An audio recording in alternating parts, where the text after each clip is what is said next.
Dating in 2025. Should you even bother? Should you deal with it? Let's talk about it real quick. My experience with dating apps was wild. So for about a good 3 years, I went heavy on the dating apps. I had like 5 or 6 different dating apps. I was using the dating apps that nobody even knew about, plus all the mainstream ones. Multiple profiles. Swipe, swipe, swipe, swipe, swipe, swipe, swipe. I spent a lot of time on these fucking dating apps, like probably a little too much, but I had the time to do it. Like I'm a very free individual. I can spend a little time to try this out and see where it goes. So I did. And from my experience, all the girls that I met on these apps were batshit crazy, right? Some more, some less, but excuse me, they always had a few screws missing. And I thought maybe it was just a me thing. Maybe that's just what I attract or whatever. But I talked to other guys and it seemed to be the same thing for them as well too. A lot of the chicks on the dating apps just aren't there mentally. So if you're not getting any matches, you know, you're not hooking up on there, you ain't missing out.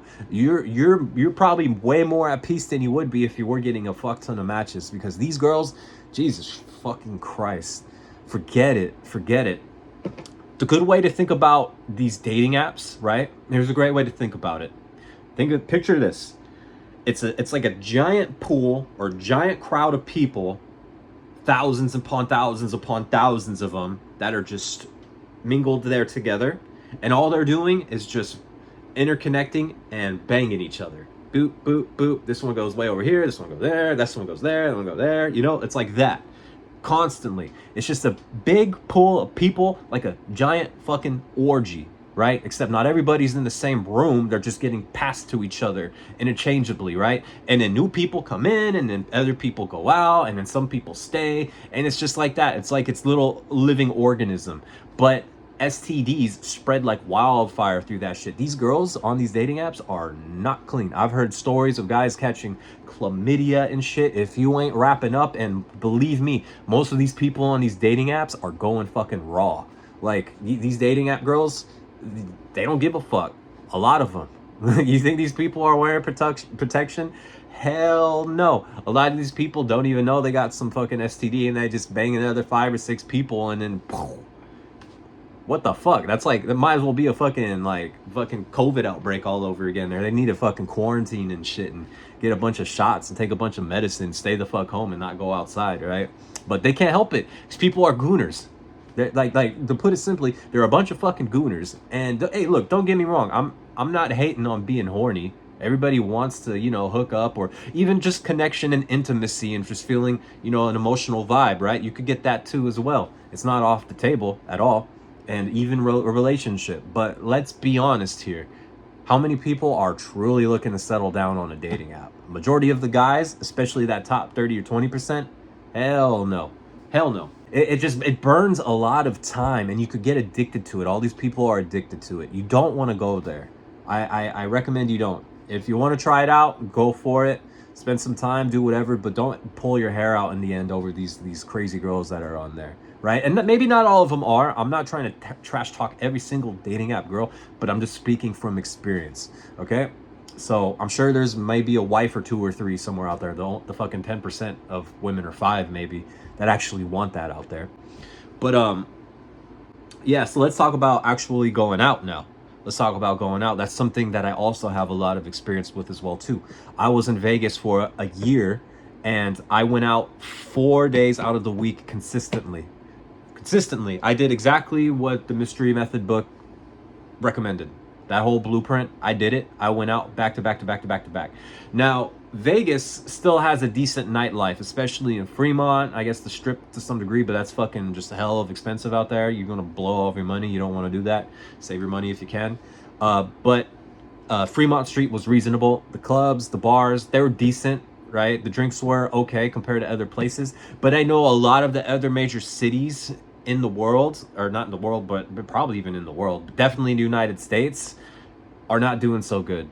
And less people are going out, and more people don't want to spend $20-$25 just to buy a fucking cocktail, a basic simple cocktail plus the tip, right? People don't want to do that. So less guys are going out, and less girls are also going out too. It's a fact that Gen Z guys and girls just simply don't like going out anymore. They all got stuck in COVID and never really came out of it, unfortunately, right? They're fucking just in the house and that all that shit, right? But yeah, people are going out less and less and less. And not only that, but people are trusting each other less and less and less. People don't trust the government and they don't trust each other. So mix that all together. People don't want to interact anymore.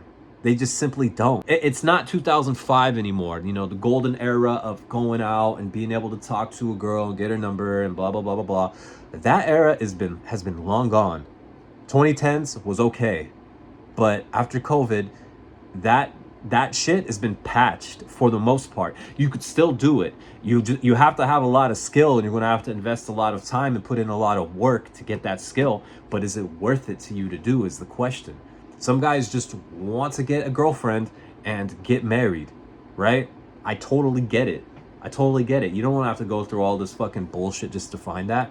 And then you end up getting with some girl who you think is the one for you, but in the end she only cares about herself. She acts like she don't need you. She don't want to listen to you. God forbid you correct her on something and try to lead her.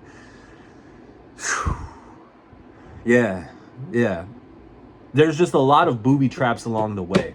And I think that's the problem. Everything just feels fucking booby trapped. Every single direction, all the way to the court system and how it favors the woman, right? So we look at this and we do the cost analysis, cost risk analysis, and it ain't adding up. The math ain't mathing, right? But that isn't to say that you're not going to find a good woman eventually. You probably will. I truly believe that everybody finds somebody eventually, if that's what you're going for. If you're just going for sex, then well, I mean, spend enough time on a dating app, you'll probably get somebody eventually. And if you don't, well, you're not missing out. You could go out, talk to a bunch of people. That might work too, but it ain't the same as it used to be. The markets and everything are fucked up right now. Businesses, dating, just everything is just shit right now. So if you're going to opt out of it, that's cool. Then opt out of it. I think that's the best choice for you. If you genuinely want to opt out, don't do something that you're not feeling like doing, that you're not comfortable with doing. Even if it sucks, you might be making the best choice in the end. As long as you're putting that time and you're focusing on other things and building your shit, getting better at something, fuck yeah. But if you're kind of just withering away in the house and shit, nah, you don't want to do that. Things do get better. Just got to stay disciplined, right? Well, anyways, I think that wraps it up. I'm going to go... What am I about to do? I think I'm going to go work out. Now, I need a little breakfast, too. Get a little snack. Get the day going. It's 10:36. Peace out, everybody.